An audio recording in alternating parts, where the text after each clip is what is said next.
ntaba wenyine. Ni byiza ko umuntu abona umufasha mu buzima, bakicarana maze bakaganira, bagaseka, bagahuza imisambi igahiga, bagasangira byose bakundana, bakubaka umuryango mwiza w'amahoro. Ibikorwa byabo byiza bigatera Imana kubaha umugisha. Shimira Mana umenye ibyiza byose bikwiye abana bawe, ukabirema uri umubyeyi mwiza ukwiriye gushimwa. Shimira Mana umenye ibyiza byose bikwiye abana bawe, ukabirema uri umubyeyi mwiza ukwiriye gushimwa.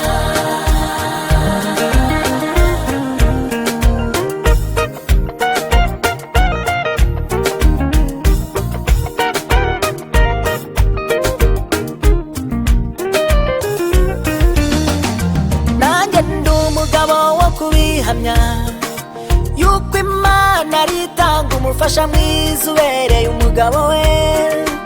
Ababibonye bakabyibazaho batumenya ashatse mushiki we kuko barasa cyane. Abandi bati oya turaturanye keretse niba ari mubyara we. Abumvise aho Imana yabivugiye bakaguhamiriza bati ibi bintu ni Yesu wabikoze, umwe n'urubavu rw'undi niyo mpamvu basa baraberanye. Nanjye ndi umugabo wo kubihamya kuko Imana yampaye umufasha mwiza, imuha urubyaro rwiza rw'umugisha. Mbere yaho gatoya nicwaga n'irungu nkaburunganiriza, ariko none ubu inseko y'umufasha n'udutwenge tw'abana banjye bimbera umuziki mwiza uryoheye amatwi nkanezererwa. Shimwa Mana umenye ibyiza byose bikwiye abana bawe, ukabirema uri umubyeyi mwiza ukwiriye gushimwa.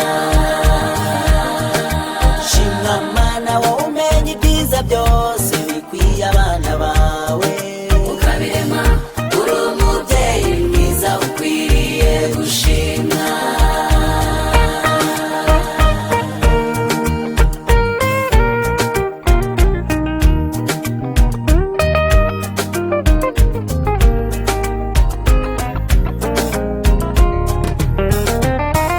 mu bintu byose biryoha ku isi ya rurema, urukundo nirwo rwa mbere ndabarahiye.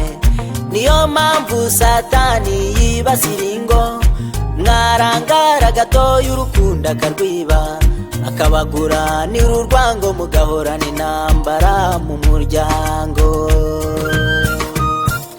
Ariko iyo wubashye Imana nayo irakubahisha ikaguha umugisha.